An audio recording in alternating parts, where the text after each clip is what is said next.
Now let's talk about Costa Coffee. They've got these vans that go around, mobile vans selling coffee, and they've chosen as a company to put on the sides of it a trans man post-op with the scars of a double mastectomy underneath his breasts. A lot of women's groups, child groups have just said this is, offensive. It is, wrong-headed, really disturbing. But of course, Costa say it is inclusive. What I'd like to know is what the hell does Costa Coffee think it's going to get out of this? It's all right, we'll say it's inclusive and diverse, but it's not inclusive for the 99.9999999% of the population who aren't trans men. Exactly. I think what is really shocking about this is sort of the glamorization of a severe operation.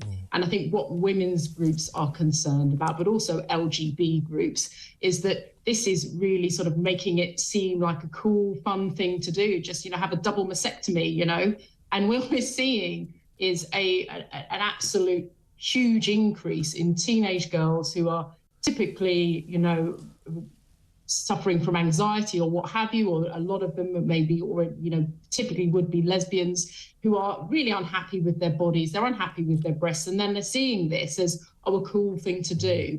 And that's just really, really dangerous and irresponsible from Costa, because this is a serious surgery, and it's and it's life-altering, really, because then and we're seeing now more and more these sort of detransitioners, people who have transitioned and then they have regretted it, particularly amongst trans men, because there is no way back. They'll never be able to breastfeed, they'll never be able to have their breasts as they would have done before, but they've made these rash decisions. So these corporations should not be taking part in this national debate and making it seem like a cool, fun thing to do.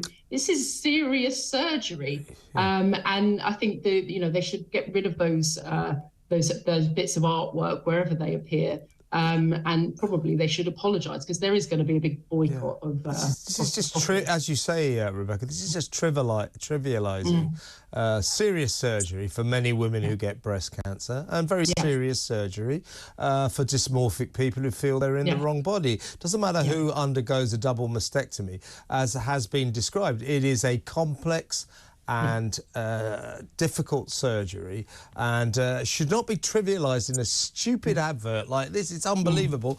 But I should read Costa Coffee's statement. A spokesperson said, "At Costa Coffee, we celebrate the diversity of our customers, team members and partners.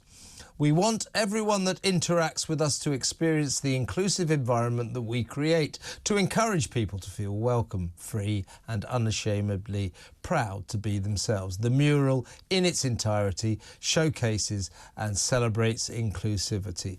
My point, fair enough, you want to say that, it's a free country, do what you like, but don't you think on a purely commercial basis, this will alienate more people than it will attract?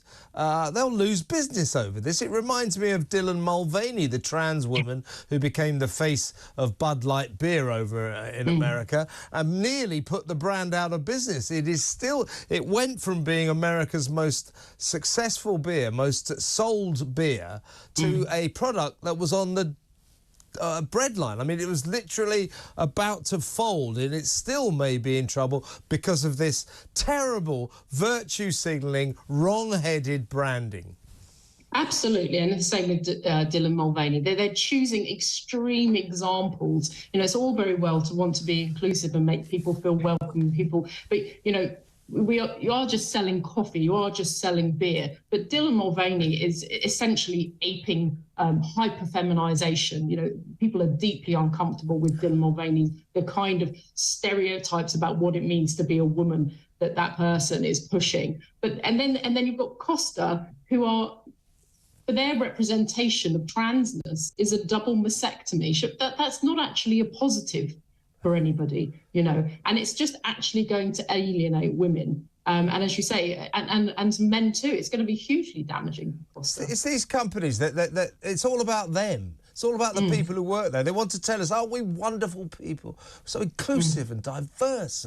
The staff here, we're just fantastic. Look at us, look at us. What possible use is that to the company and to the product they're trying to sell? They're going to rue this decision because I think it's going to hit them very hard in the pocket. Anheuser-Busch, the parent company for Bud Light, is reeling from the Dylan Mulvaney debacle. So I suspect for all its diversity and inclusivity, isn't that wonderful? Costa Coffee is going to find out a few hard facts about this world and this country in the weeks to come. Great to talk to you, Rebecca, as always. That was Rebecca Ryan, social commentator and campaigns director.